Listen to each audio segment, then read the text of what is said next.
Disclaimer. Video ini bukan tentang mana kitab suci yang benar atau salah. Ini murni pembahasan pengetahuan dan sejarah, disusun dari referensi kitab suci dan kitab tafsir, untuk menambah wawasan kita bersama. Ada satu momen dalam kisah para nabi yang muncul di dua kitab suci sekaligus. Seorang ayah diperintahkan Tuhan untuk mengorbankan anaknya sendiri. Ayah itu adalah Nabi Ibrahim. Tapi ada satu pertanyaan yang jawabannya ternyata berbeda di dua kitab itu. Siapa sebenarnya anak yang hampir dikurbankan? Sebelum masuk ke perdebatannya, ada satu fakta dasar yang justru disepakati oleh kedua tradisi ini, dan fakta ini penting untuk dipegang sampai akhir video. Nabi Ibrahim punya dua anak laki-laki.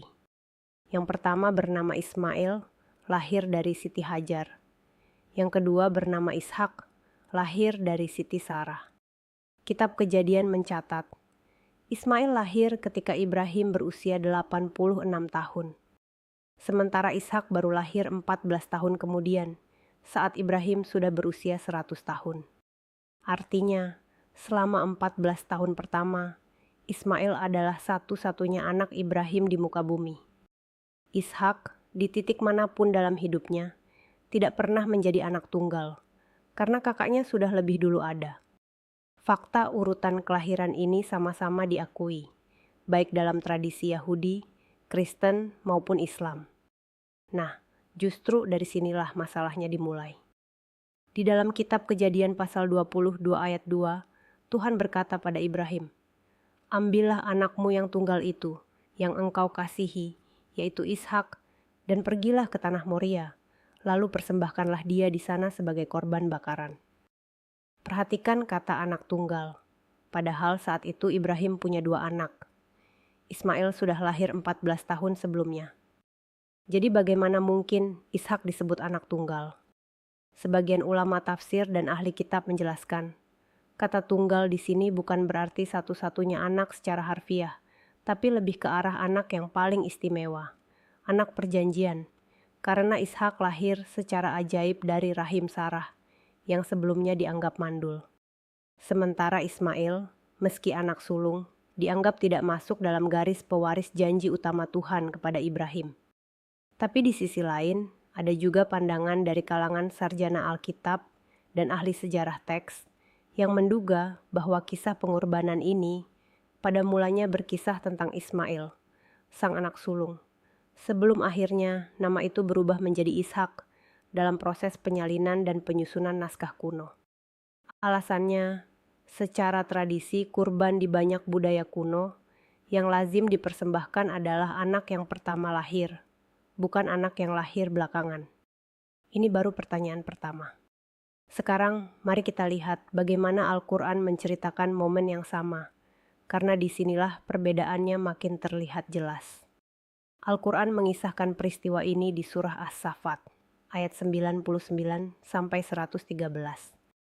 Berbeda dari kitab Kejadian, Al-Quran tidak langsung menyebut nama si anak. Yang disebutkan di ayat 101 adalah, Ibrahim diberi kabar gembira akan mendapatkan seorang anak yang sangat penyabar. Baru setelah kisah pengorbanan selesai diceritakan, di ayat 112, Al-Quran baru mengabarkan kelahiran Ishak sebagai calon nabi. Artinya, dalam susunan ayat Al-Quran, anak yang dikabarkan lebih dulu dan anak yang dikurbankan disebutkan sebelum kabar kelahiran Ishak muncul. Ada satu perbedaan lain yang justru lebih menyentuh secara emosional, dan ini yang membedakan cara kedua kitab bercerita. Di dalam kitab Kejadian, saat mereka mendaki gunung, si anak sempat bertanya kepada Ibrahim, "Di mana domba untuk kurban?" Ibrahim hanya menjawab, "Tuhan yang akan menyediakan domba itu." Anaknya sendiri baru menyadari dirinya lah yang akan dikurbankan, tepat saat sudah diikat di atas mezbah. Tidak ada percakapan terbuka sebelumnya. Sementara di dalam Al-Quran, di ayat 102, Ibrahim justru berbicara terus terang kepada anaknya sejak awal.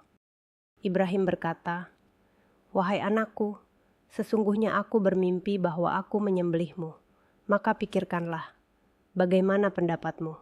Dan anaknya menjawab, "Wahai ayahku, kerjakanlah apa yang diperintahkan kepadamu. Insya Allah, engkau akan mendapatiku termasuk orang yang sabar. Jadi dalam Al-Quran, sang anak bukan hanya tahu dari awal, tapi juga diajak berdialog dan menyetujuinya dengan sadar. Dua kitab, dua cara yang sangat berbeda dalam menggambarkan momen paling menegangkan dalam hidup seorang ayah dan anak. Sekarang kita masuk ke bagian yang paling banyak dicari orang, tapi paling jarang dijelaskan dengan lengkap. Siapa sebenarnya anak yang dimaksud dalam Al-Quran itu? Ismail atau Ishak? Perlu digarisbawahi. Perdebatan ini bukan hanya terjadi antara Islam dengan Yahudi dan Kristen. Perdebatan ini juga pernah muncul di kalangan ulama tafsir Islam sendiri.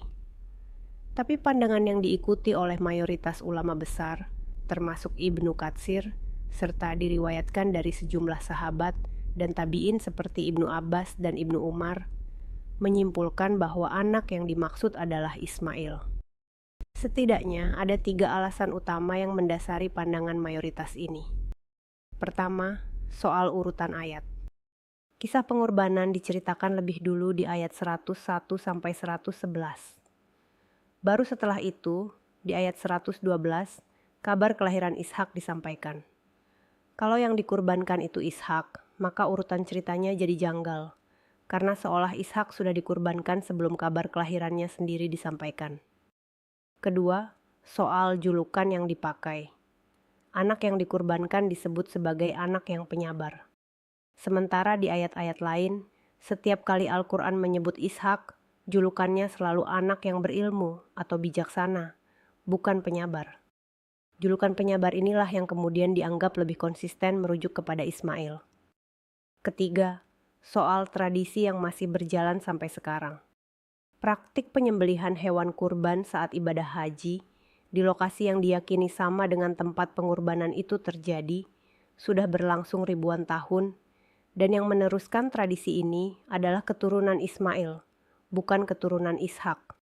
Tentu saja, ini adalah pandangan mayoritas dalam tradisi tafsir Islam, bukan satu-satunya pandangan yang pernah ada.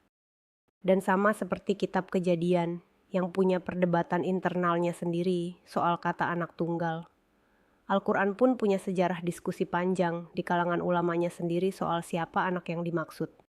Jadi kalau kita tarik semuanya, ada satu pola menarik yang muncul. 2 kitab suci, 2 tokoh besar, satu peristiwa yang sama, tapi ditulis dengan sudut pandang, penekanan, dan detail yang berbeda. Kalau video kayak gini yang bahas sejarah dan perbandingan kitab suci secara netral menarik buat kamu, jangan lupa subscribe channel Wiki Kepo. Nyalakan juga lonceng notifikasinya, supaya kamu nggak ketinggalan pembahasan-pembahasan menarik lainnya seputar sejarah, agama, dan budaya. Sampai jumpa di video berikutnya.